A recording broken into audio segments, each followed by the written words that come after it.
What is the badil for this? Can you please let me know? டேய் மாட்டினீங்களா? தப்புடா தம்பி. Greatest integer function எப்பவுமே integer கொடுக்கணும். Sir ஆமா சார், அதான்டா நீ சொல்ற. சிம்பிள்டா. ஏன் ஏன் பயப்படுறீங்க? சிம்பிள், அவ்வளோதான். அதான் ஆன்சர். சின்ன சின்ன லெவலில் யோசிக்க வைப்பாங்க டீச்சர்ஸ்லாம். ஹலோ, வணக்கம் வணக்கம் வணக்கம் மை டியர் பசங்களா. ஸோ இப்போ எல்லாரும் ஈஸி சொல்கிறீங்களே, உங்களுக்கு ஒரு கேள்வி கேட்கிட்டா? ரெடியா? ட்ரை பண்ணுறியா? கொஞ்சம் யோசிக்கிற மாதிரி வித்தையை காமிக்கலாமா? Let's get started. ஒரு சின்ன ட்விஸ்ட்டுப்பா தம்பி. இதுக்கு என்ன பதில் நினைக்கிறை? வாட் இஸ் த பதில் for this? Can you please let me know? என்னடா சார், சும்மா நாங்கள் ஒரு பேச்சுக்கு சொன்னோம் சார், அதுக்குன்னு இப்படிலாம் கேட்காதீங்க sir. What is the answer? ஆசையை பாரு. எக்ஸா? டேய் மாட்டினீங்களா? தப்புடா. எக்ஸ் கிடையாது.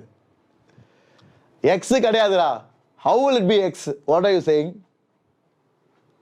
How will it be x? சரி, அப்ப நீ சொல்றமா x வச்சுக்கலாம். அப்ப நீ என்ன சொல்றனா? அப்ப வந்து 2.9. டேய் தம்பி, கிரேட்டஸ்ட் இன்டிஜர் ஃபங்க்ஷன் எப்பவுமே இன்டிஜர் கொடுக்கணும். ஐயோ ஆமா சார், இங்க இன்டிஜர் வரணும்.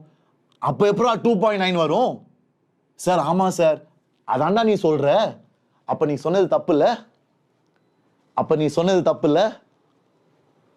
ஆன்சர் என்னது? Answer is box of x. அதான் கரெக்ட். ஸோ இதுக்கு ஆன்சர் இஸ் 2. சார் எப்படி சார்? எனக்கு புரியல சார். சார் எனக்கு ஒண்ணுமே புரியல சார். தம்பி பொறுமை பொறுமை பொறுமையா பாரு. என்ன வெளியில இருக்கிறது கிரேட்டஸ்ட் இன்டிஜர் ஃபங்க்ஷனா? இப்போ இந்த பாக்ஸ்ல இருந்து வரப்போறது ஒரு இன்டிஜரா? சிம்பிள்டா. ஏன் ஏன் பயப்படுறீங்க? சிம்பிள். இந்த பாக்ஸ்ல இருந்து வரப்போறது இன்டிஜரா? சார் சார் எப்படி சார்? டேய் கிரேட்டஸ்ட் இன்டிஜர் ஃபங்க்ஷனே அதான்டா. அவுட்புட் வந்து இன்டிஜர். அந்த பாக்ஸ் ஆஃப் எக்ஸ்ல இருந்து வெளியே வரப்போறது இன்டிஜர்.